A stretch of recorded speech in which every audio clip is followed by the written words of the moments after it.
Hi, everyone. Thank you for joining us on this live stream. I think it's on Twitter, Facebook, and YouTube.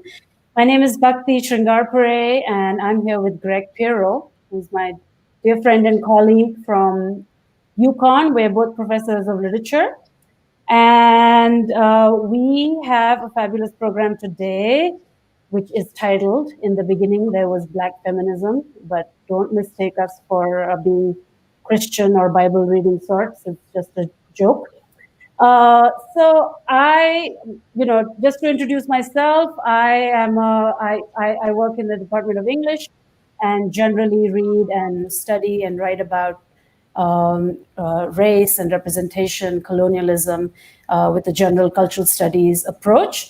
And Greg can now tell a little bit about himself, and then I can walk us through the program a little bit.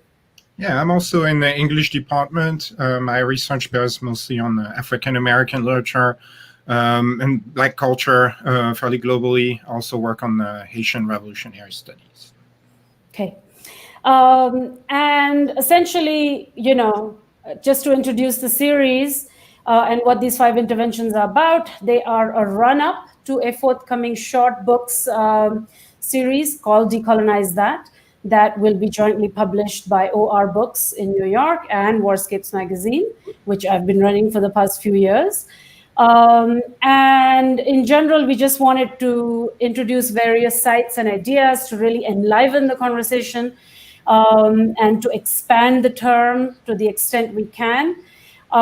We know we are 1 month from the US elections that disproportionately impact the world, our entire world. So I don't know, Greg, are we planning to talk about the elections, or are we going to stay away? Maybe not today. Maybe some other time. Maybe not today, right? But we need to, because I'm an undecided voter. No, I'm just kidding. I don't know who those people are. But yeah, okay. So let me start by introducing. I just want to take a few minutes to just talk about how we are using the term decolonization, and I know it's going to change as the episodes come in all October. So if decolonization in its most literal meaning is of course used to describe that very short moment when a colony becomes independent from its colonizer, and there's a transfer of power that takes place. But then in the late 80s, the term sort of expanded. We had the groundbreaking book Decolonize the Mind by Ngugi wa Thiong'o from Kenya. And it forced us to reckon with the way coloniality remained embedded individually as well as in society. Then you had a stream of sort of Latin American thinkers who introduced the concepts of decoloniality, which was about undoing structures of Eurocentric knowledge. But I think now in 2020, the term has become a bit buzzy or catchy or trendy.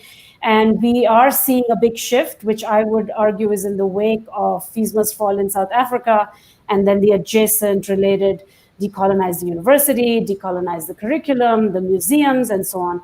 So we saw it pop up online at protests, in mainstream outlets. And I think this has also led to a lot of critique. We're very aware of the critique. We know that decolonization can mean everything and nothing, and it has become a bit performative. I think another critique, which is more confined to academia, is that the term is driving all kinds of trendy sort of theory initiatives, and people feel suspicious of that.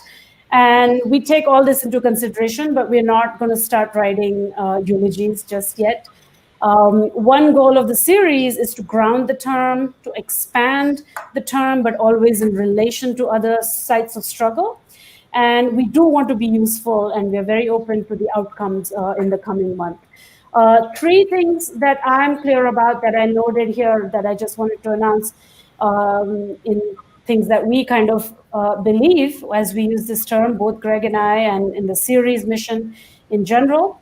So decolonization is, of course, we believe only effective as a verb. It won't work unless it functions as something to decolonize, to act upon, to dismantle. The second point is that we live in a moment where the settler colonial model has become normalized. So We are casual about gentrification. We are seeing a relentless push towards incarceration. We normalize neoliberal profit models that work against poor people. And we, of course, witness but continue to live with the dehumanization of Black and brown populations every day. So one of the important aspects of the decolonial approach is that it foregrounds and signals the role of coloniality in all these problems. And then a third and final thing, which is, I think not everybody will agree, is that there's an emergence of a kind of radical whiteness. You can call it wokeness or whatever trendy term, but it's a sort of smug, progressive ethos in the air. And I'm keen for the Decolonize initiative to address that idea in the books and in the series. So decolonization for people like me who didn't grow up in the West comes with a kind of taste of failure.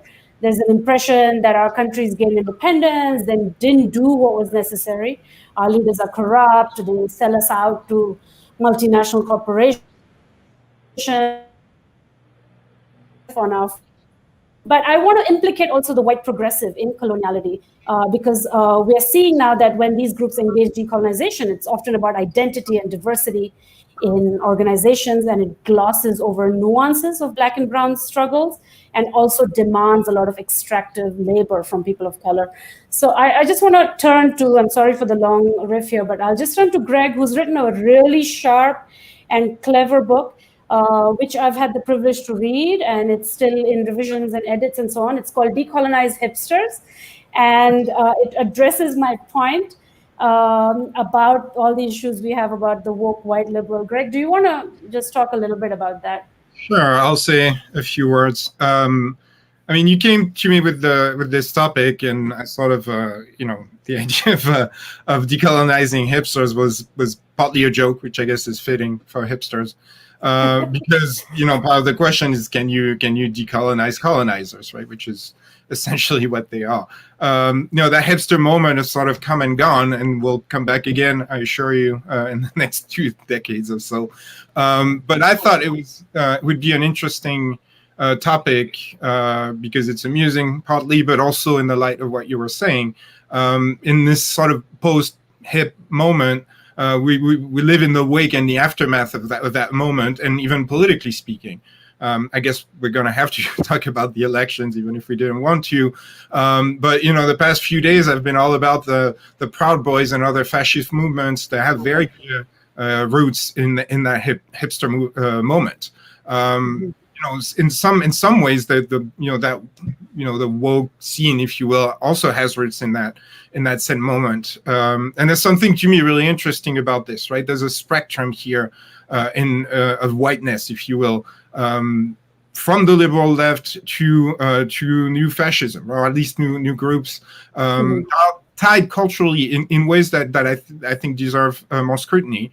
And so in this sense, it's I guess a form of cultural decolonization of the colonizer. In a way, it's an impossible task. But to me, it's also very much about turning the spotlight, right? Sort of exposing, the woke, I guess, and discussing, where that comes from, including, the sort of a constant judgment that you mentioned, right? Like that there's a way in which, from the West, generally speaking, it's very easy to look down on decolonization, and anyway, it's also, there's something global here that I think warrants to look back to cultural and political movements in the West, broadly speaking. So that was my idea. Yeah, no, it's very clever and very, very, certainly very zeitgeisty, as we were discussing. Okay, should we bring our guests on? What are we? Do you want to talk a little bit about what we had in mind when we chose this topic? Yeah, I mean, I think also, so that's the book series, right? I mean, those books are being revised and edited and written as we speak. But for the show, we also wanted to maybe get back to things that might be more personally closer to us and more interesting, let's say. I say we may have to talk about the elections, but I'd rather talk about other things. And I think you would too. And, that's part of the conversation we had, is that what would we start with? I think Black feminism was obvious because the obverse of this fascist moment is also, the many forms of resistance that have put, front stage Black women the world around, right? And in places, I have connections more specifically to the U.S. and France, but in France in particular, we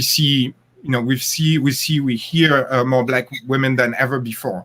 In many ways, in reaction to this fascist moment, but also because they've been making more room for themselves in ways that, again, that are very dear and important to me. So this is where we start. I think we start with two very great. Yeah, and a very unusual choice, I would say, because I think we are often used to seeing these a lot of thinking around this coming out of the US, or that's because maybe I'm rooted in networks there, right? And so I think we chose our guests for a very broad, multi-local perspective, and to move a bit away from theory and think through strategic ways that Black feminist principles could be incorporated into protest, organizing, pedagogy. And our two incredible women have experience in that. So behind the scenes, we have Varya Srivastav, who is helping us with videos and things like that. So let's hear a bit about our guests.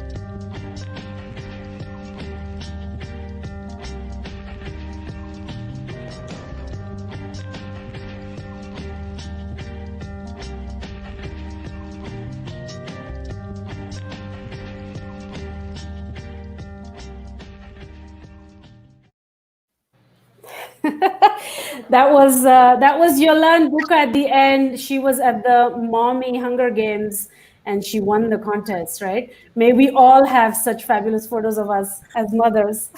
Let me introduce Yolande, and then Greg, you can introduce Fania. Yolande Bouka joins us from Toronto. She is assistant professor in the Department of Political Studies at Queen's University in Toronto.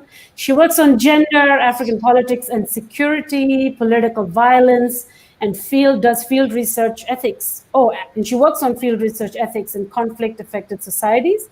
She is currently researching multi-sided historical and political analysis of female combatants in Southern Africa, and also has a book in progress titled In the Shadow of Prison, Power, Identity, and Transitional Justice in Post-Genocide Rwanda.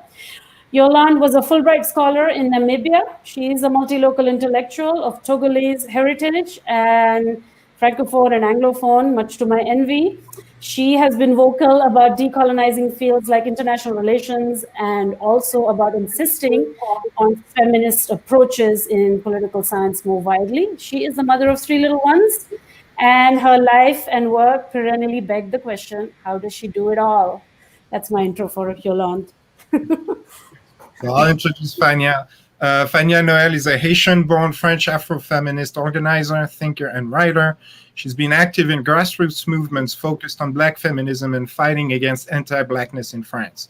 She's a member of the Afrofeminist collective Moissy, a collectif Afroféministe, and co-founder of the Decolonize Summer Camp, a 5-day anti-racism training course in France.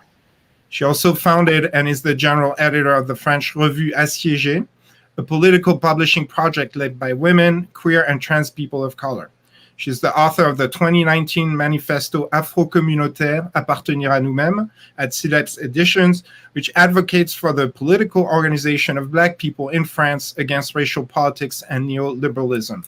The same impetus drives Fania's most recent endeavor, the organization she recently founded, Comité d'Action Autonome Noire. Full disclosure, I have joined the comité. You should too. And so, Fania, welcome. Thanks for joining us. Thank you both. So should we I know we want to get into some more tougher topics, but Greg and I were recently talking about somewhat disturbing but powerful film. It's called Cuties in English, Mignon in French, and it's on Netflix. It's made by a Senegalese French filmmaker called Memouna Doucouré.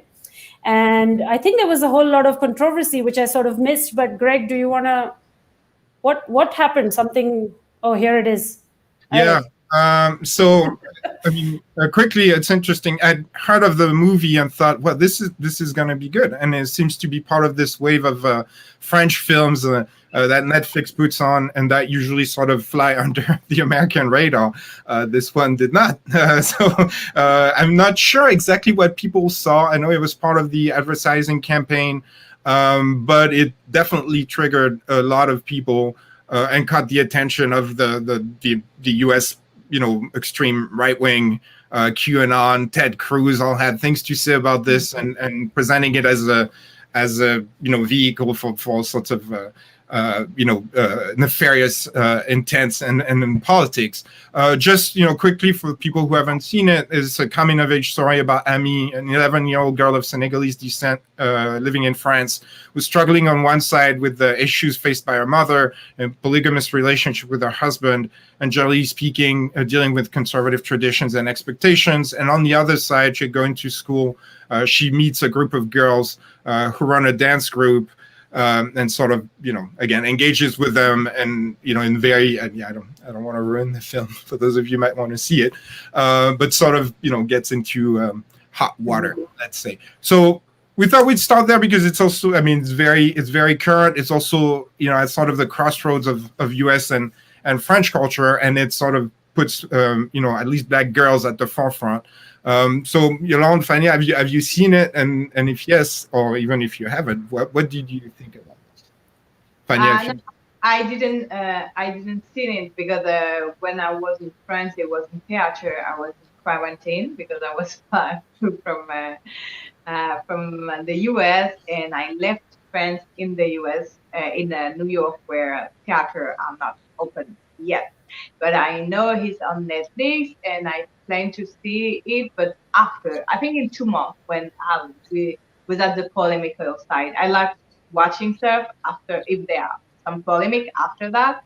But I mostly monitor all the debate around, and as I didn't see it, what it was interesting for me was really the conversation within a Black community, different type of Black community, different type of Black political stance, but also with this debate come from marketing from the US, and it was really disturbing because that it was, oh my God, we have to protect those girls against all the sexualization coming from the United States, that not and the far right from the United States, that not known as the protecting of kids, but mostly as lockdown kid at ICE prison, in not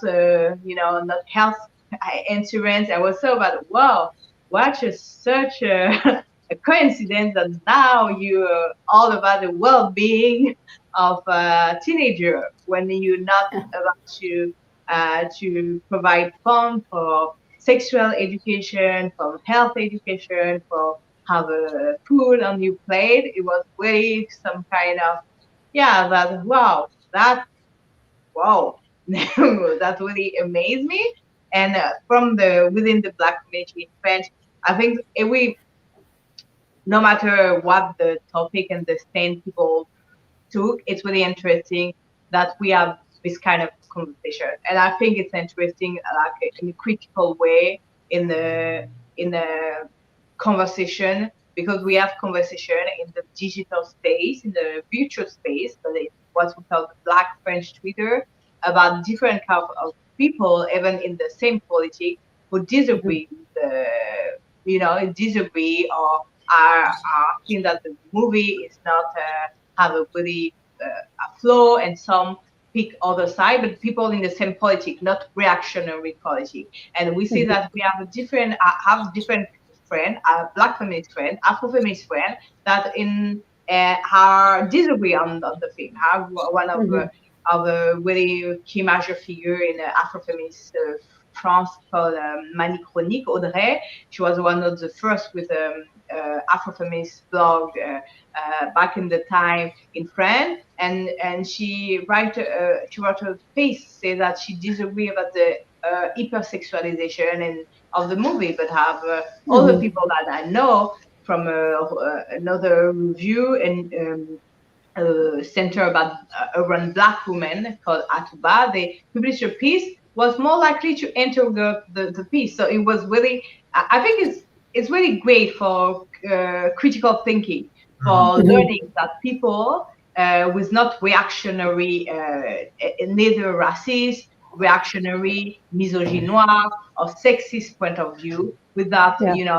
uh, vilify Maimouna Doucouré from a point of critical screening, critical thinking, put out there different analysis and different point of view. And for me, was really something important and major to see that we have nuances and different type of analysis even within the Afro-feminist community, within Black feminist community, or within the Black community Right. with outside of conservatism and reactionary or anti-feminism. Right. Yolande, did you see it too? I did. I actually just watched it this week. Mhm. And I absolutely agree with Fania on so many of her points. I think first, Mhm. before I watched it, I was already very annoyed with this kind of Puritan approach to the music, to the Yeah. movie. And interestingly enough, even if I looked at a portion of my social media connections are very conservative Christians, and you know, many of them have been engaging in these kind of advocacy for or against child exploitation and Mhm. trafficking involving, and these are the same people who were very vocal about the movie. And it was interesting to me because I thought, I see all this activism about child trafficking, but I don't see anything about children in cages in the US from the very same people. So I Yeah. was already very skeptical about that side of the analysis. And then I Mhm. watched it this week, and I have to admit that I was, disturbed by various scenes in the movie. I fast forwarded through some of the scenes. I have a young daughter who is 8, and she's very tall, and she looks in many ways like the main character.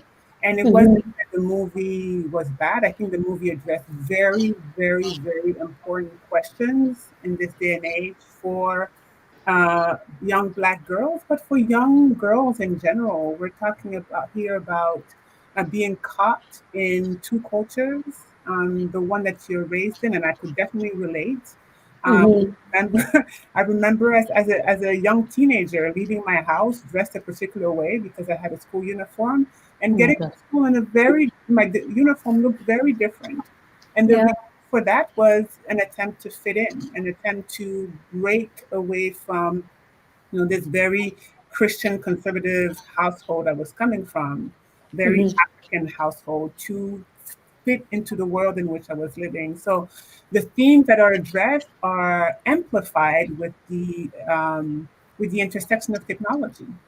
Yeah. Types of conversations that we need to have with children, and the choices that children at a younger age than I think my generation are faced with. So even though some of the scenes of the movie shocked me, um, the topic and the way in which it was approached, I thought was very important. Now, whether or not I would rewatch it, I would recommend it. That's a whole other conversation.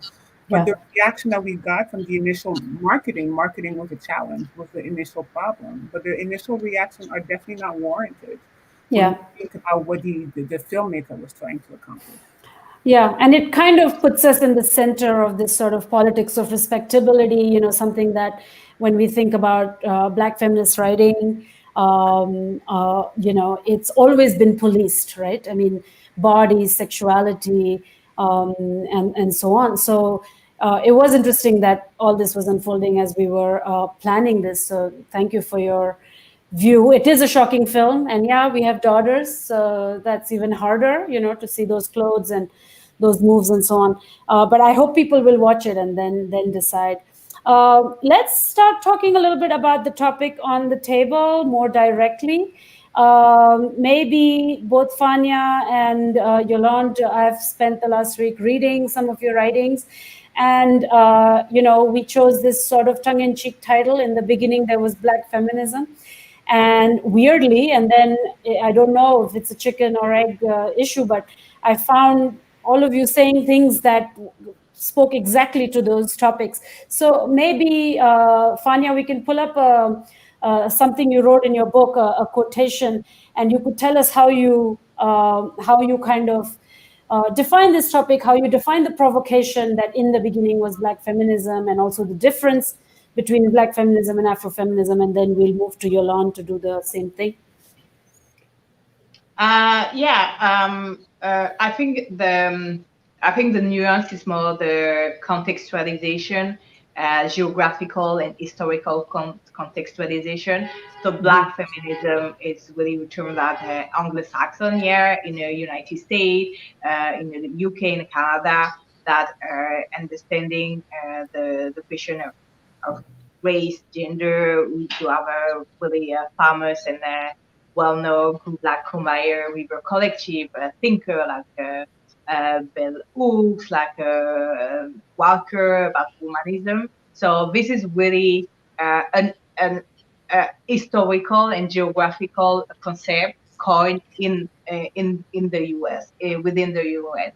Afrofeminism is really look like Black feminism in the term that it's applied to when you are in a minority, a racial minority, but also a gender minority in terms of political, social, economical status. A minority like political minority. So Black women are minority in terms of race and in gender and other. And so on this point, Black feminism and Afrofeminism has the same political subject, Black women. Black women in a concept of white supremacy, in a context of white supremacy, in a concept of post-colonial, in a concept of the Western society, in a concept where Black people are minority in this country, even Black men are minority. So we have the same political subject, and that is different from African feminists, from feminists of Black women who are feminists from Black country like Haiti, in Senegal, in Ghana, where the racial question is not in this term. So the difference is more in that way for Black feminism, Afrofeminism in the side, and African feminism of feminists of Black women in the global South, on the Black country, in Kenya, Haiti, like Senegal, etc. But we can find some similarity with Black feminism and Afrofeminism in a country in the South. For example, for Afro-Brazilian, Afro-Colombian, Afro-Venezuelan, because they're living also as racial minorities. They're not living in a Black country in the sense that in Haiti, for example, the president, the power, is Black. The majority is Black. So it's not all the police, military, they're all Black. So yeah, we have a similarity, even though they are in a global South. And from Black feminism to Afrofeminism, in France, we don't have the same history, the same common history that in the United States. We don't have 500 years of common history. We have common history with the French, with France has a colonial empire, people have family get colonized by friends in Togo, in a part of Senegal, in part of Cameroon, in Haiti, different time, different space, but not together. We were not together in the same geographical space. It's been just more three to four generation, but mostly the two last generation, my generation and the generation before me, but not like my parents, but more likely someone the age like Mabula Sumuro, that she could be my mother, but a really young mother. Not, no, she cannot be my mother. 42, 42. So the half generation that grew up in France, that grew Right. up in France. Me, I grew up in the neighborhood in what we call banlieue. That's in the United States more called like inner city. That low income community, immigrant community. Though I grew up over there with Senegalese, Togolese, Algerian, with Moroccan, etc. I grew up with other black people from other geographical space that speaking Wolof, Bambara, etc., Lingala. So we have kind of a black identity, but not as in United States because it's not that long, and we still have a strong loyalty to our country, strong Right. loyalty to our parent country. So strong loyalty, what I mean by strong loyalty is that we are, even though not 100% of the black people in France speak their parent language, went to their parent country, whatever, most of us know the food, we know the country, we know that they came from a country, we have all the imaginary of if something goes wrong, we have somewhere to go back. So we have a door, a really small door, we don't know how, we don't know when, we don't know if, we don't know, but we know that it exists. It exists somewhere else that Right. a part of our identity can exist. And I think it's really different from African Americans that compose Yes. the core of the black community, even though that have Haitian American, Senegalese American, but the African American compose the core of the black identity, that they don't really have somewhere else to go. In terms that they can go, also they can go in any black country, but not in the term that they will find people that stay over there when a part of their family went there. And even from Haitian, because Haiti is not an African country, but it's a country of black country. So I will not go back. When I moved from France, I go back in Haiti. It's not in Africa, but it's a country that I can go back because it's the country of my parents. So have somewhere else, somewhere is not in the West, that I can go, somewhere where I am a majority. I am a majority in a racial majority. So I think it's a major difference that Afro-feminism of Afro in France means that we have a black identity, a black community. Is the composition of a lot of African and Caribbean community, and try to understand each other with a really different, but all of that similarity. So I think it's one of the major difference between the United States and France, how the black community is composed, and also in the regard of the state in France that is really against community, that is really difficult to organize among black people if it's political. And it's really difficult, not just because the state say, oh no, don't do that, but it's also difficult because we more used to organize among Haitian, among Senegalese, among Black Muslim, among Comorian, but not as Black as a political identity. And it's really have when we say have a discomfort from Black people in France when they are in a room with just Black people. If they are in a room with all Black people talking about culture, music, about, Mali, Senegal, you're just a Haitian in a Haitian church. No, it's okay.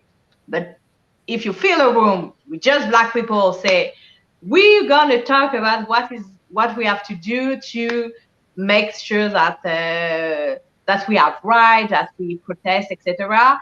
We will have really discomfort about why don't have a lot of the other group, why don't have white people, why don't have Arabic, why, and Yeah. it's a It struggle. doesn't fit exactly. Yeah, I hear you. In many So ways, that's it, right? Like the blackness in France is a fairly recent development, as a national topic, right? I mean, it's, roughly speaking, it's a matter of like 25 years. It's not that people didn't know they were Black, but as a political national force, it's fairly recent. I'd like to move to Yolande's quote, if we can see it, and talk about that.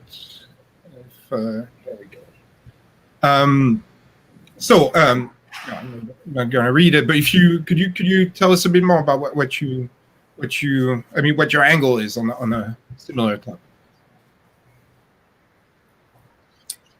Well, I think I wrote this as a response to a question about my view in I'm a political scientist by training, and so I come at decolonization from the perspective of, yes, a Black woman who was born in France. I was born in Poitiers, where my dad was doing his PhD. And then I moved to Canada when I was very young in Quebec, in the province of Quebec. So yes, I do come at it from the perspective of somebody who's been transplanted multiple times, that has these transnational identities but remains a Black woman with very strong roots to Africa. But I also come at it from a political scientist who's trying to push against this kind of Eurocentric approach to understanding the world in which we live. And so, kind of my intervention in this particular quote was trying to make sense of my complicated relationship with the decolonizing, from the question of my professional trajectory, where I had been traditionally trained to understand the world, the current world order, as something that couldn't be changed, as something that came from a very specific history that was written by people in Europe, people in North America. And that required me to undiscipline myself once I started to be exposed to other type of literature that made a lot more sense to me. Then, as a West African woman who was raised in the diaspora in a very strict Christian family, um, decolonization also cut across various ways in which I understand my role as a Black woman. I grew up as the older sister of a family of five, and that comes with different types of responsibilities and expectations and so forth. And then there's also kind of this discomfort with the history of the term. I remember coming across decolonization, jumping on it, only to find out the long history, the long history of the terminology of decolonization. And this is how I came into Black feminism.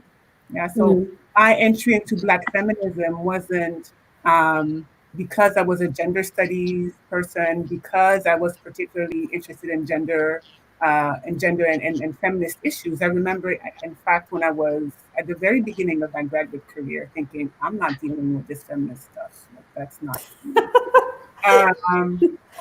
And yet, when I started trying to decenter masculinity, decenter whiteness, I kept being brought back to Black feminism and African feminism, because a lot of my work most of my work is centered in sub-Saharan Africa. My research, my field research, my interest, my entire world.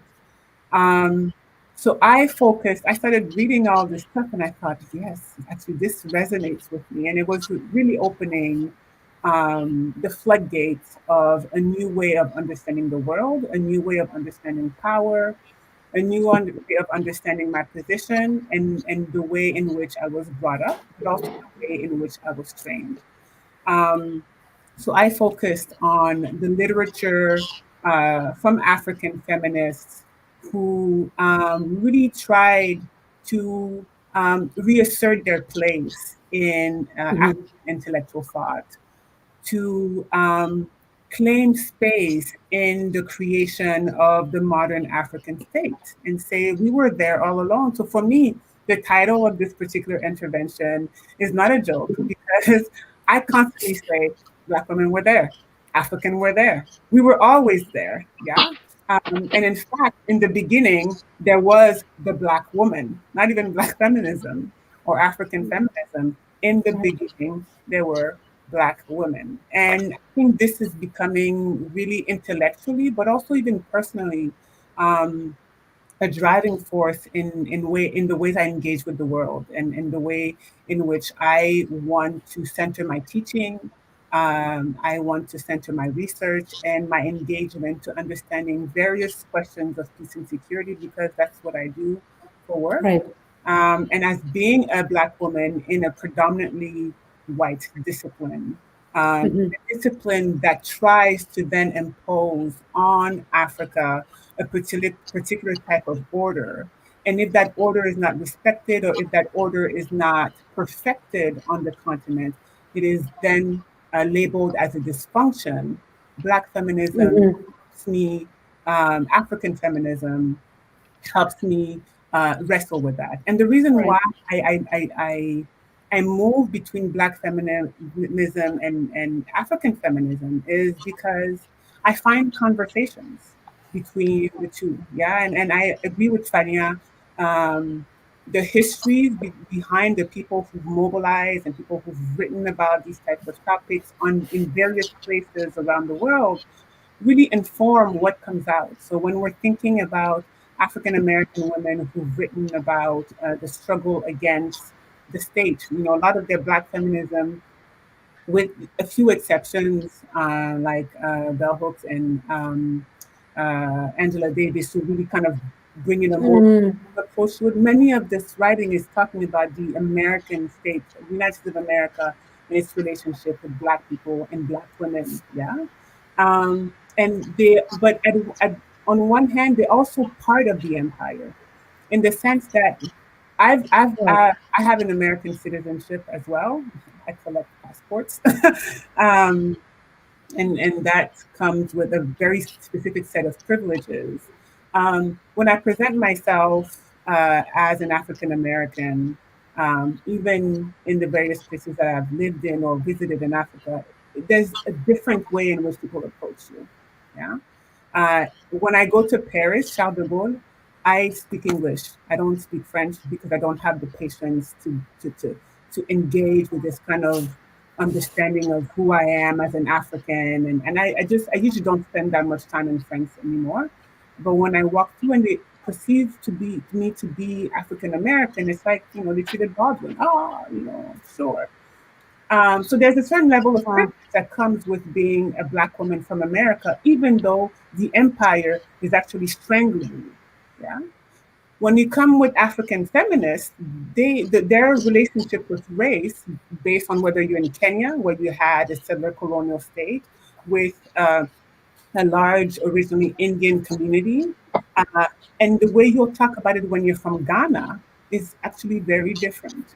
So to me, these intersections of different types of approaches to Black and African and Afrofeminism intersect but do have a different origin. And I like to, and I'm a student of Black and Afro and African feminism. I continue to read because to me, Yeah. reading is empowering. Reading allows us, you can't dissenter unless you've actually explored what's already there. Right. I mean, these are such great answers, and there's a lot to unpack. And I want to kind of push my agenda, which is to keep thinking about decolonization alongside Black and Afro Caribbean feminisms. I wonder, I mean, is there a fit? Do Black feminism, does Black feminism and decolonial approaches, is there, can they be brought together? Or is it the fact that decolonization thinking and writing has been so historically masculinist that we have more of a dissonance. Of course, the hope is that they can work together, and I wonder if there are successful examples, if there are formations where these two frameworks have had a good relationship, where they have centered and understood each other. So yeah, so that's the question for either of you who want to take it. And very quickly, to our audience that's watching, if you want to start giving us questions, we are happy to, think about it. Yeah, towards the end. I think it's a question that remind me a lot of a conversation that I had with someone in Haiti.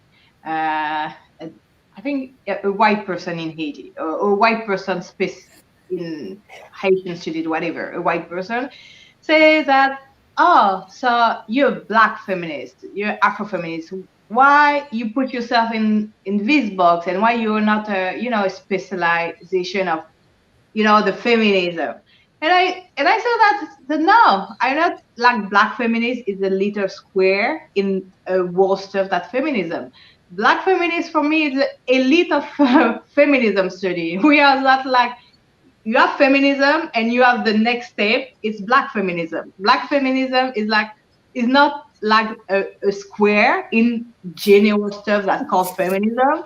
Black feminism is the ultimate step of feminism, is the ultimate step of what you understanding freedom, equality, liberty, like a radical act, like take the point of subject, that the more what it takes the most to go to freedom, to liberty, and to woman liberation, to black liberation. For me, black feminism is not like how we can give put bridge and close a gap with decolonization. Black feminism is the ahead of decolonization. We're just thinking about freedom, about how it means to not have a property of our body, our mind, of what we are in terms of race, in terms of gender, in terms of sexuality, in terms of reproduction right, in terms of when you conceptualize, you coin term and concept like a reproduction right, how it's been to analyze how children have been took to generation of black women under slavery in all the America, how colonial state sterilized black women, even today in Israel, for example, how black women left the country to be the nanny of white family in France, in Europe. You thinking about decolonization, what you mean to decolonize a family, what you mean to decolonize the notion of heterosexuality. When you're in a country like Haiti, the how you understand the component with kid is not the same that in the Western world. The fact that men are really absent in the term that they go in the immigration, how you build family, how you build transmission, how you build womanhood in a concept that you have to face the absence, the constant lack of resources, the constant lack of power, the constant lack of people, of human that just disappear in the Mediterranean, or from example Haitian taking both people. So black feminism, not just black feminism in terms of United States, but feminism by black women. So I think in French is more likely to understand when you say féminisme noir. So those feminism support by black women, that African black women, Caribbean black women, the US, Canada, all those feminism from Kenya, Senegal, from black feminism, Afrofeminism, are in the front line of decolonization. And I think it's an epistemic question, because we're thinking a lot about liberation, black feminist theory, African feminist theory, about what it takes to go behind and think liberation, really behind all the all the concept and all the power, all the margin, how we mobilize people. And I think it's not a question of bridge or joint decolonization and Black feminism. It's more a question of when a lot of school of thinking, like decolonizing, like post-decolonial, like Black study, we just open the eyes and say that we see the future. We are the future. We Mm-hmm. that Octavia Butler already wrote a book about what we're living here. Yeah. That Sanity Belair in Haiti, African feminists in Kenya, in Senegal already told you what it means to be under power, what it means to fight the power, and what it takes, and what we have to give up to win. So we said that we are the future. We're just Mm-hmm. talking from the future in the present and from the future but in the past. So, That's great. just catch up. Yeah, You have to catch up. Yolande won't disagree with that, I doubt, but go ahead. Oh, no, no, absolutely not. As Bhakti knows, when Fania mentioned Octavia Butler, all of a sudden I jumped because, yes, Octavia Butler told us, she tried to Yeah. tell us, and we're not listening. So I, I, I conceptualize a decolonial approach that does not use a Black feminist lens as an aborted colonial um, lens. Yeah, I Mhm. think that African states and states who have decolonized, particularly in the Afro-Caribbean and in Africa, because this is the region where I am more comfortable speaking about. Um, Whatever happened when Europeans left was an aborted process of decolonization. Yeah. And the reason why I say this is because it goes back to my first premise. Black women were always there. Yeah. Black women were there in various capacities, navigated power, wielded power in various capacities prior to colonization. And one of the things that bothers me when I talk about these things is that people will often come back to me and say, oh, yeah, but there were a few examples of women who were political leaders, but they were aberrations. They were exceptional. Yeah. And the reality is, I want to ask them, how do you know? What have you read? Yeah. What kind of research have you conducted in order to demonstrate that these women were aberrations? When in reality, the more research I engage in, the more I find these women a little bit everywhere. Yeah, I Right. find them in Angola, I find them in various places in West Africa and in East Africa and in Central Africa. Yeah. So, what do you have in terms of evidence besides the absence of their names in the books that we have? And we know how those books have been written. Yeah. And then when we think about the colonial encounter between Europeans and Africans, we think about the relationship that Europeans had with gender, their conceptualization of gender. People have written about this, yeah. African feminist scholars have written about whether we talk about this book by it's called Male Daughters, Female Husbands, and the Invention of Women. Yeah, Hmm. idea that gender roles and gender and sex were not always overlapping in our various societies. But when the white men came to discover Africa, uh, he saw this complete opposite in the Black woman. And in order to position himself as the center of the universe, he had to completely subjugate that individual, the Black woman. Um, in a way that sometimes the Black and the African men became complicit in the subjugation of Black women and African women. And then you move on to the resistance era. Women were also there in the resistance. The resistance to the initial encounter and the resistance when it came time to tell the Europeans that it was time to go.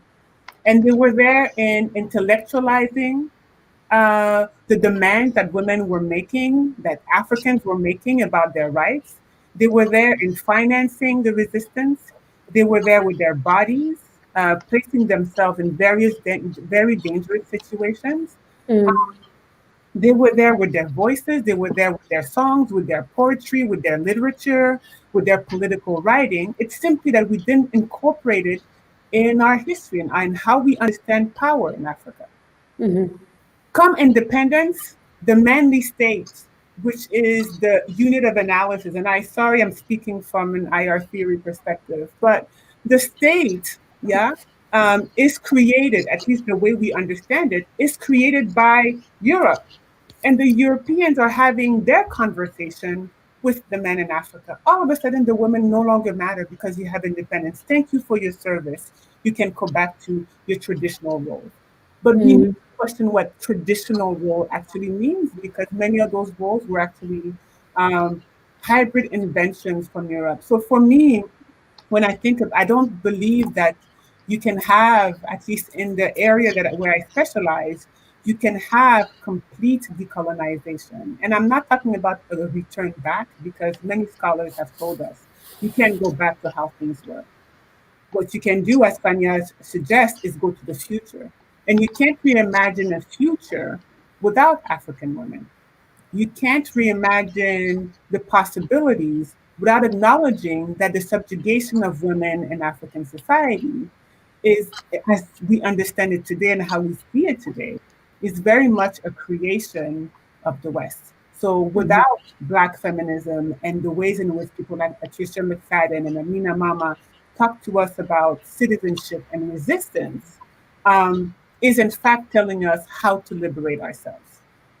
Mhm. Something, yesterday I watched this talk by Anna Joseph Gabriel, and she was talking about Suzanne Césaire and showed this really, this photo from a Césaire, Aimé Césaire speech, I believe, and you can see Suzanne Césaire, sort of frozen in the moment of speaking, sort of over his shoulder, and Annette sort of said, it's very symbolic, right? I mean, we do know now she was always there, she was writing, but we sort of had to recover this, and scholars had to do this work, and that's constant work, right? I mean, to go back to what Fania was saying, it is the past, but it was always the future.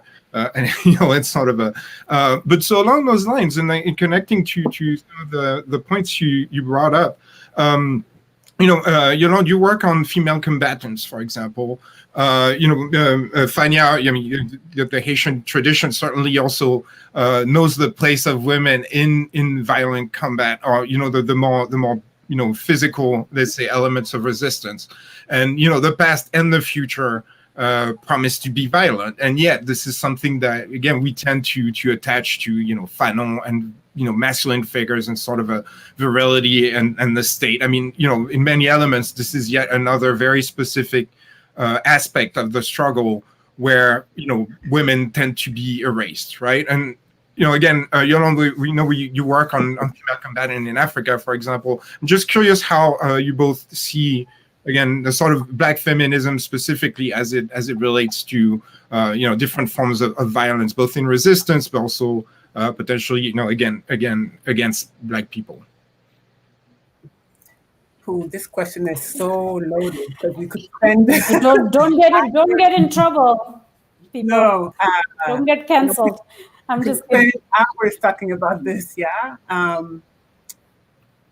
So one thing, I guess, the book Barracoon came out by Hurston.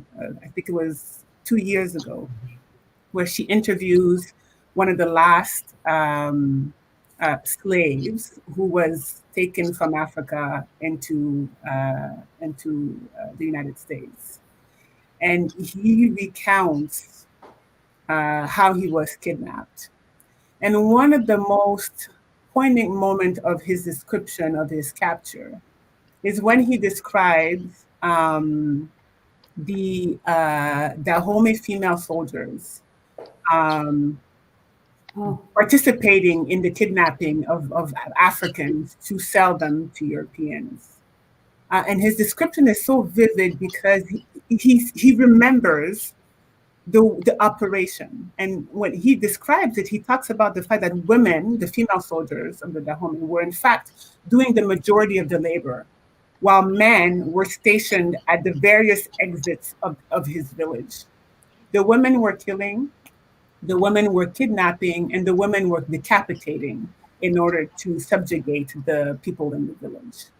And he says something. He said, "There is no man that was." He said he had never seen a man that was more powerful than a Dahomey female soldier.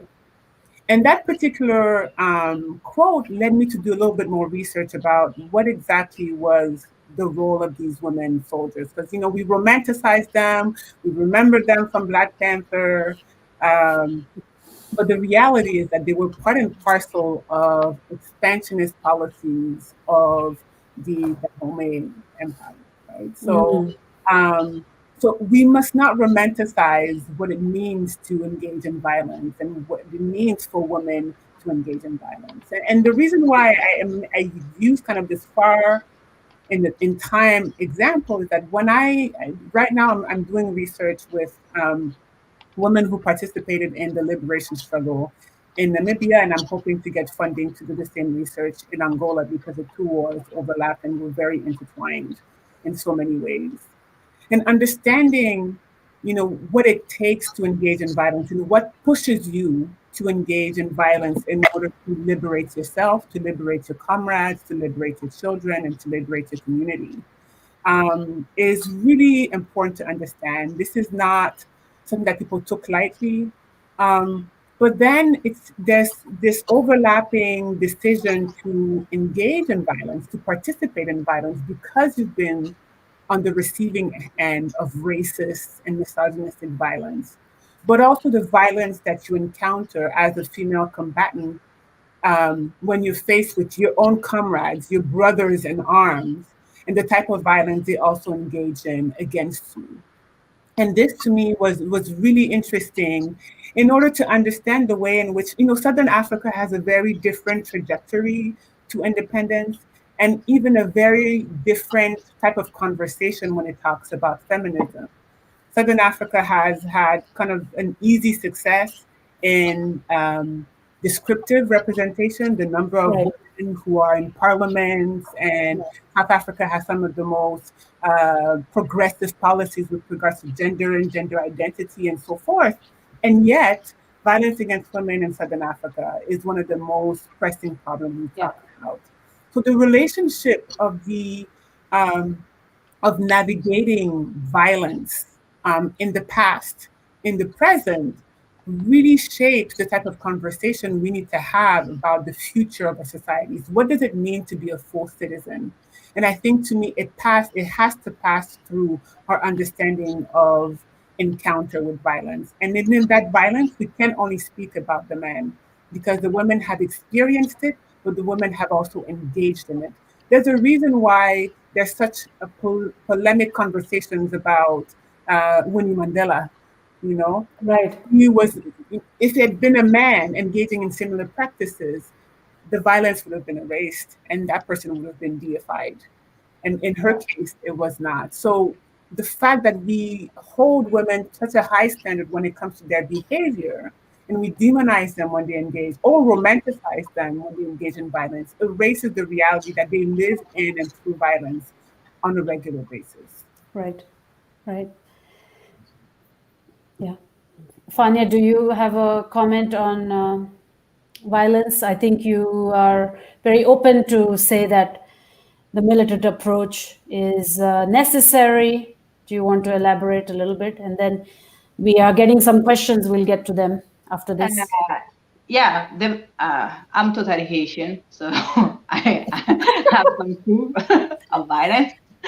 It's work. It have make the yeah. I'm totally Haitian, filled by Haitian kind of patriotism and idea of nation. So I believe historically, violence it's work, but I also knew studying Haitian history, Haitian organization, not just the revolution, but also against U.S. Occupation, military occupation, but also uh, black group in a black organization in the US, in Canada, in the UK, but also in France, and also in the colonialism in Haute Volta after Burkina Faso. that you can engage in the discourse of the um, the the violence and how it's necessary without well preparing people. So as UN Newton said in the revolutionary society, yeah, that you need to do preparation. And I think that the difference in between majority Black women organization and other organization led with more, how I would could say, more masculine, masculinist, masculine way to lead, that that the opposition to the power uh, is seen more like, oh, we're gonna show that we can take off yourself, we can, arm Right. ourselves, we can go in a confrontation, we are also get back this manhood, this power upon ourselves. The issue with that is, if you don't prepare people about the violence, the consequence of violence, the risk that you engage when you engage with violence, the dysymmetric power balance, it could be really that a good stand, but not long stand. So when you're in a Black feminist organization, you learn because you be socialized as a Black woman. Me, I'm also the oldest sibling of 5. We are 6, with a lot of responsibility. So we learn to manage the margin, to manage how we can get power, not in confrontation, but to prepare ourselves up to the confrontation. For example, when I left, my parents' house, say enough is enough, I can't take it anymore, I prepare myself to do so, because I know before I will lose any kind of confrontation. So really, it's learned a lot. When you say, I can do that, that's not my kid, I can do that. So I can do it, I can take it in anymore. So you learn about what it costs to do the break, because even break in an oppressive system have a cost, have a heavy cost, and you have to prepare that. And when you work in a Black feminist organization, as you work with sometimes domestic violence victim, you work how to prepare the break, how to prepare the afterthought, how to prepare to the fear, to change, to the courage. And if what we learn to have the collective courage to confront the situation. And I think I believe in violence, but I believe in preparation. I believe in an Excel sheet and in Trello, not in back to business, but I believe in plan. I believe in plan about how we take care of people engaging in those fights. And it's really important. And for that, you have to prepare people about consciously, about politics, like Thomas Sankara, about strategy, but also about the fact that we can lose. We have to prepare people about the fact that we can lose. Yeah, I feel that's also very much a lesson that, I mean, we were talking about Octavia Butler. I mean, I feel like that's so central to Parable of the Sower. It's a very concrete way, right? It's all about, I mean, preparation is the rule of the game here. We were going to move to Kai's question. Yeah, let's, since Varia had put it up on screen, maybe you can put it up again. So he says, this is a fascinating discussion. How can we intersect Black feminism with male decolonial discourses of Gugi, Aimé Césaire, Fanon, Cabral? Does Black feminism allow us to critique these dominant discourses within decolonial theory, expanded them, and how can we use them today in academic and political context? I think some of this has been answered, but we can, does anybody want to take a quick shot at it? Maybe Yolande, I think you had said something addressing this before. Well, I think I answered it in a way in my last intervention. I think what you end up having to do when Ngugi writes and when you read Aimé Césaire and when you read Frantz Fanon is to ask, this kind of feminist question of where are women in this conversation? Where are the mothers, and where are those who are not mothers, and where are the young girls? I think this is how you add to the dominant discourse in a way, and you also have to have a critical eye for the way in which they talk about the state. I mean, Cabral was much more open, even in his strategy. Like, his organization didn't have a women's wing, yeah. And the reason for that was because he believed that women needed to be part of leadership in their organization.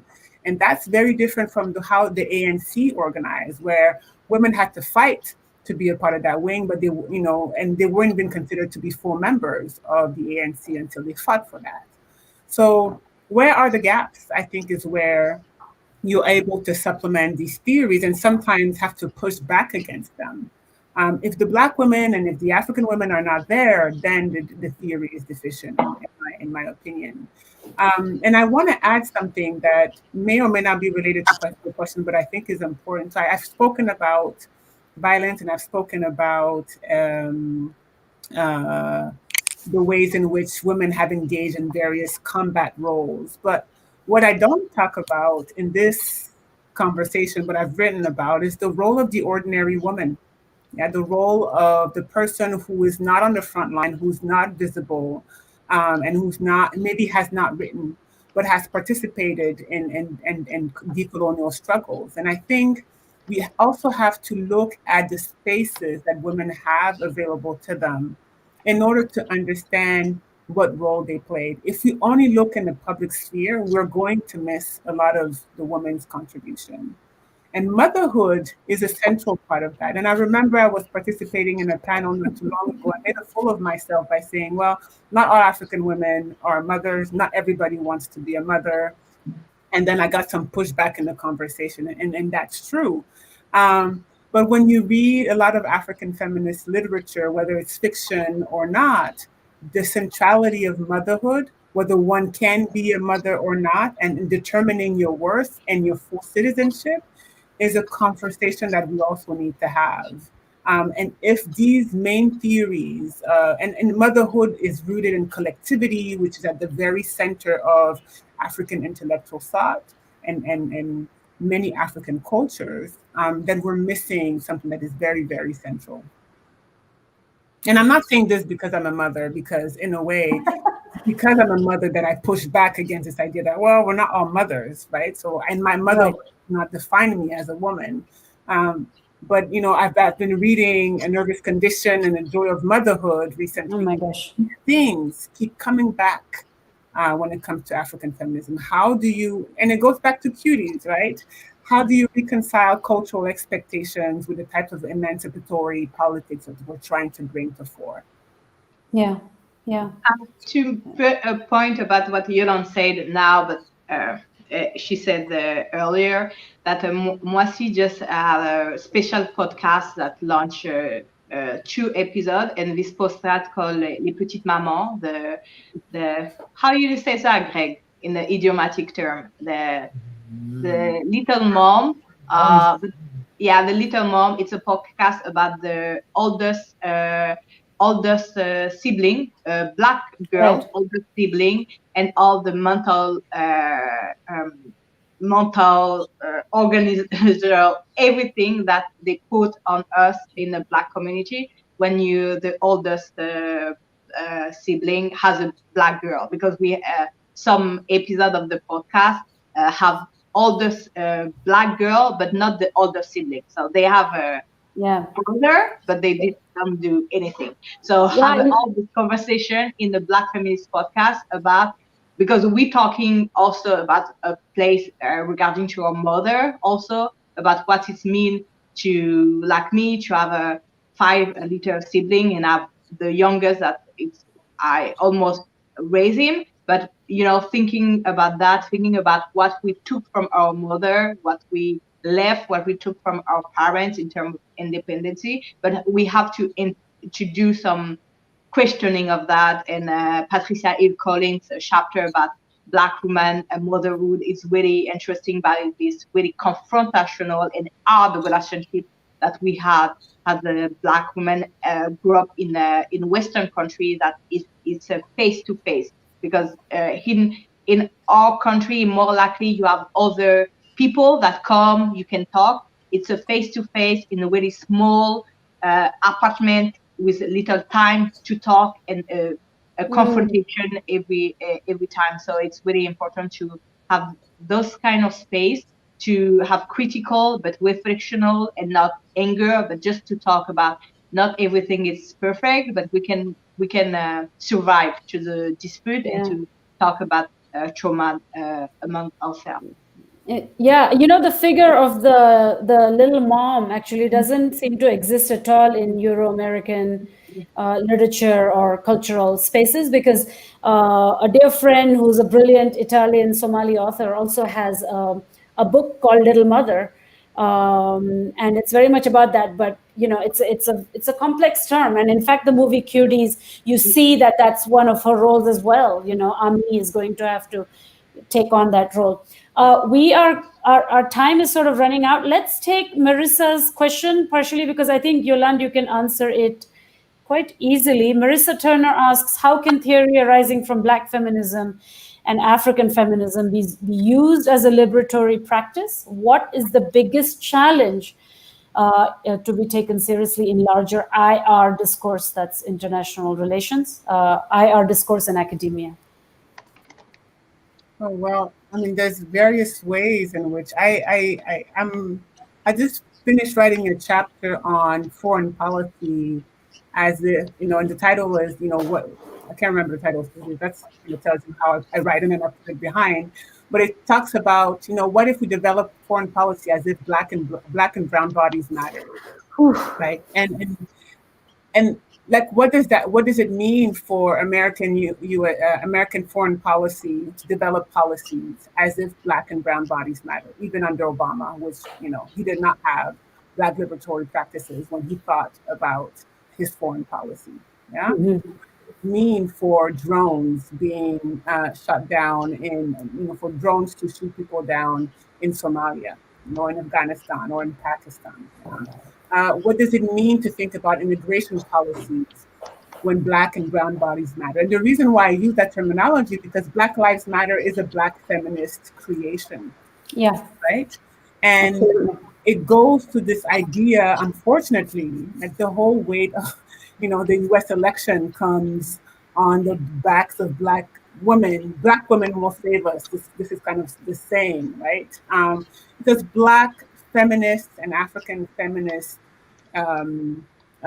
theory and practice is about looking for the most vulnerable. Now, it doesn't mean that everybody who's Black and who's woman espouses these ideas, and I think it's important to recognize that. But Black feminist is about emancipation for the most vulnerable of us all. Now, it is a dream of mine to be able to enter in an IR theory class, which I will do soon, and be able to talk about Black feminist theory and African intellectual thought, and demonstrate to students how Black and African and Afro-Caribbean women have intellectualized their relationship with the state, have intellectualized and practiced ethical engagement with the North. Thinking about, the UN's approach to gender and women, and how a lot of the legwork was done by Black women and women from the Global South, only to be appropriated and used as kind of this stamp to put on, we think about gender, peace, and security, but in reality and in praxis, even within their institutions, the misogynoir that is within those institutions is unbelievable. So it's paying attention to what is already there. Hence my invitation to people to read. I'm not going to write and create much, but what I can do is incorporate these ideas that are not fiction. They're actual practical idea if we hope to emancipate ourselves from the current systems of oppression that are killing our planet and killing the most vulnerable among us. So read, then incorporate, and then teach. And most importantly, in reference to somebody that I think was Nancy, cite. Yeah, you Yeah. don't read just to, teach. You read and you cite, and the citation practices then allow for the elevation of these ideas, the recognition of the labor, and the praxis. Just in academia, I have to say that sometimes the citation practice becomes funny, because you see, then you force people to cite your students or someone, and then you see that they always cite like page 4, page 6, page 7. C'est They fini. haven't read. And it's like, oh, did you even get to the double digits portion of the book? Intros But are, at least it's an attempt. What did you say, Greg? the intros are not that bad. Yeah. Yeah, intros is everything at the end of the day. We need to get to the DJ portion of the program, but does anybody want to quickly take Johanna Maud Louis Gabriel's question, which is really cool? Interested in sexual liberation and Black women reclaiming their sexuality. How do the projects of Afrofeminism and Black feminism, how can they teach us about this important project? A short answer. I think the fact that Black feminism or before Black feminism thinking or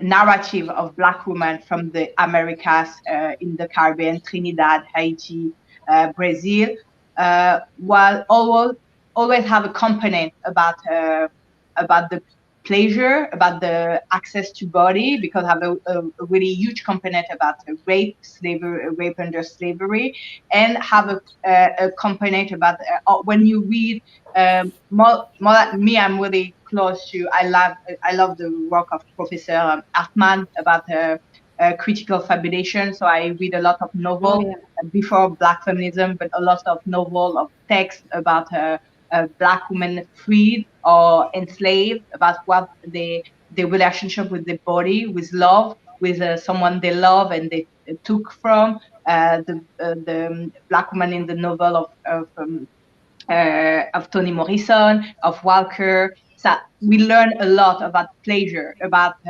the anger for pleasure, for consensual pleasure, so the lack and the body of other. So I think that more likely we can find work like that in novel and text in the Caribbean, in the Americas of that, but also in the African literature. Have a book called Une si longue lettre. I don't know how it's called in English. Yeah, and have, it's not sexual in term, but it when you read all, you see that they say a lot about the intimacy, and I think we learn more in those kind of pieces than in academia and in politics. Because when we are Black feminist activists like me, we more talking about not pleasure, that's access to the sex, but more likely consent, rape, reproductive right, because we want policy. We want policy and we want the balance of power, and sexual pleasure more intimate. So it's more complicated. But and in academia, you can find some researches, but it's more, I think the best translation in terms of Black feminist thought of sexual pleasure, it's in the creative form of Black women. So it's in the song, in the it's with Nina Simone. It's a song. It's in the culture, in the Haitian culture, in the Senegalese culture, in the Senegalese art of seduction with bim bim, etc. It's novel. So in all the creative part, in the dance, in the Cameroonian dance of sexualization, it's all in the zouk, in the samba. It's all in the culture. I think it's the best part. I think everyone can have its best part. Black feminist activists are good for some stuff, but Black women are creative are the best to translate the freedom and the sexual freedom that we can have, we can get, and the pleasure. And Megan with WAP did a really great job. So we have to level that. That is a fabulous note for us to kind of formally end the conversation. Thanks. And I'm glad Saidiya Hartman came up, and of course, Toni Morrison. We touched on Octavia Butler, Buchi Emecheta, Joys of Motherhood. So, we offered there's some good reading happening. Let's go to Greg's music section. He is planning to give us some fabulous related tracks, after which we will say goodbye. Thank you all for staying with us. All right. So I chose 3 different acts that I think will fit well what we've talked about, and maybe things we didn't talk about. I'll let you be the judges. Here we go.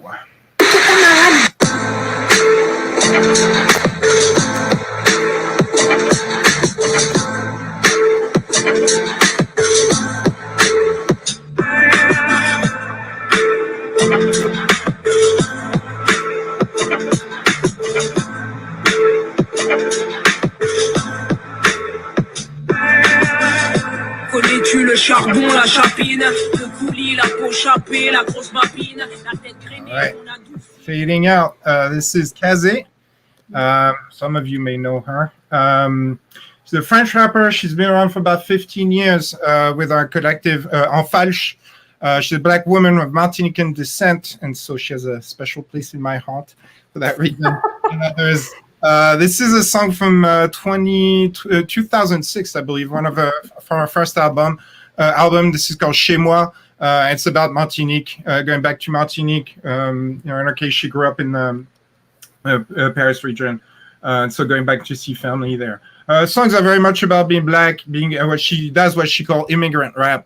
It's about history. It's about the politics of Blackness. She's become a fairly important voice in French media, partly because she does not hold back. If you ask her, she will answer you, which I think might be entertaining to some, but it certainly is also always illuminating. So she's done a lot lately. This year she was touring, until COVID in any case, with French author Virginie Despentes, actress Béatrice Dalle, and with a rock band Zero. They were performing readings for a spectacle called Viril. She's done quite a few solo albums and collaborations, for example, with Asocial Club, with a bunch of other rappers. But our most recent project is with a rock band called House Gang. This is the second song that's called Chuck Berry. We're going to play just a little bit of it.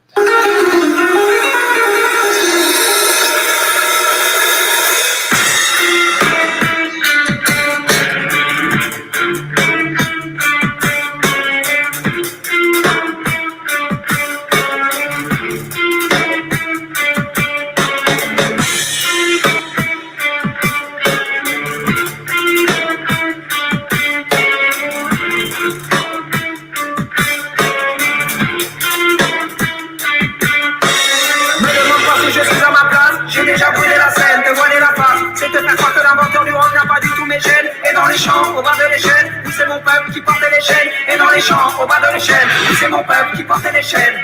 Il faut faire ça dans la rock, attitude de toute la bourgeoisie parisienne. All right, fading away too. Nice.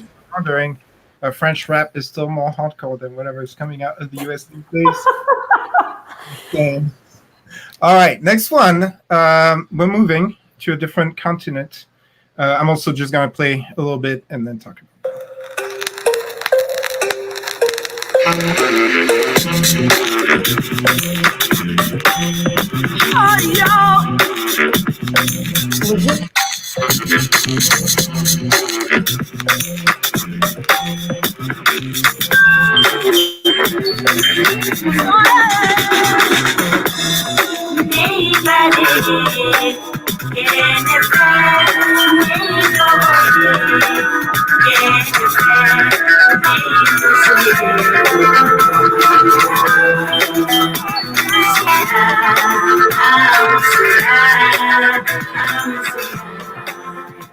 All right. In interesting conversation with some of what Yolande was talking about earlier. This is a super group, as we say, called Les Amazones d'Afrique, and they started in 2015. They sort of have. Do we have the image for them or no? Do we have an image? We do. Sorry. No. We got Oh. Here we go. Because I love this image. Yeah. Fabulous. Yeah. As I was saying, I was choosing photos, and theirs is popping with color, but I figured since the other two are black and white, so Oh no. I might to les Amazones d'Afrique. But Angélique Kidjo from Benin, kora player Kandia Kouyaté, Mamani Keita, Mariam Doumbia, Mariam Kone from Mali, and Neka from Nigeria, Pamela Badrogo from Gabon, and the shifting lineup, as I mentioned, sing in many, many languages and promote women's autonomy and liberation. This was their first song, the first song they put out in 2015 called Appelé the Kora, whose proceeds go to the Ponzi Foundation, dedicated to providing care to victims of sexual violence. Wow. The other hospital set in South Kivu in the Democratic Republic of Congo. I was thinking, of course, their name, Les Amazones d'Afrique, maybe participates in that romanticization that Yolande was talking about. But with a slightly different goal, at least. I'm gonna play a more recent song. They also have an album called Amazon Power that came out just this year. And this is the song called Power. If it wants.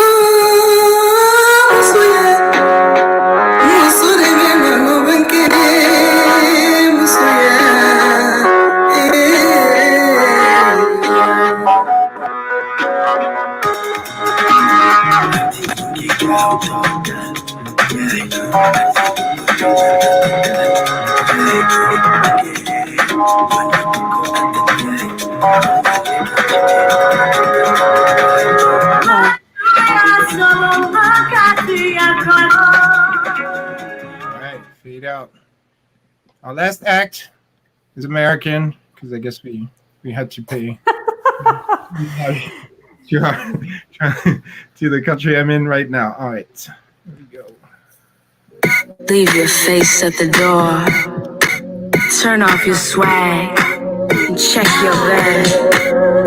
From your limbs to your Timbs, get down. But whatever you do, hey, don't come to my room. Whatever you do, don't come to my room. Whatever you do, don't come to my room. Whatever you do, don't come to my room. Whatever you do. Right, an oldie but goodie, as they say. Sadly, band that no longer exists, but this was The Satisfaction duet from their first album called Au Natural, which is the kind of pun I live for. Duet, Stas the Boss, Stacia Irons, and Kat Harris White. They used to be on Sub Pop, the Seattle grunge record, one of the rare hip-hop acts to be signed up on that label. They're from Seattle, in case that wasn't clear. So they played together between 2012 and 2016 when they split up. But they're both still making music. And Stas the Boss is also a DJ for a radio station KEXP. And she's gone on her own solo career, talking about queer love and happiness. The last track I'm going to play here is called Spirit Decided. It's from an EP that came out in 2019. And she has a demo out on an album that should be coming up later on this year. So.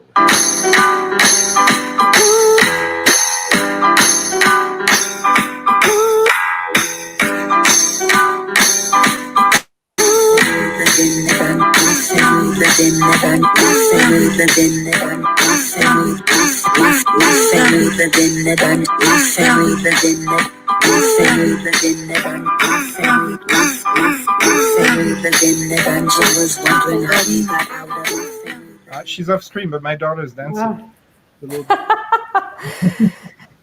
Nice. Thank you. Should we come back to our screen spots? Thank you, Greg. I guess he's decolonizing our taste in music as we go along, and I'm going to have to figure out ways to kind of sit still and seem dignified when he plays music. But thank you, Fania, and thank you, Yolande. This was amazing. We could go forever, but within our time limits, I think we touched on a lot of fabulous things. Greg, do you want to end it? Okay, it's me. The final word. We could definitely, maybe we'll have to make longer shows next time. Yeah. Oh, and before I forget, next week, same time, we will have Gottfried Asante and Debanuj Dasgupta, and they will talk about a topic that we hate, but we can't stop talking about it, which is COVID-19. But actually, in this case, They are talking about ways in which it's impacting queer, trans communities worldwide, and it's quite an important conversation. They have a lot of research put into it. So please come back, and thank you, everyone.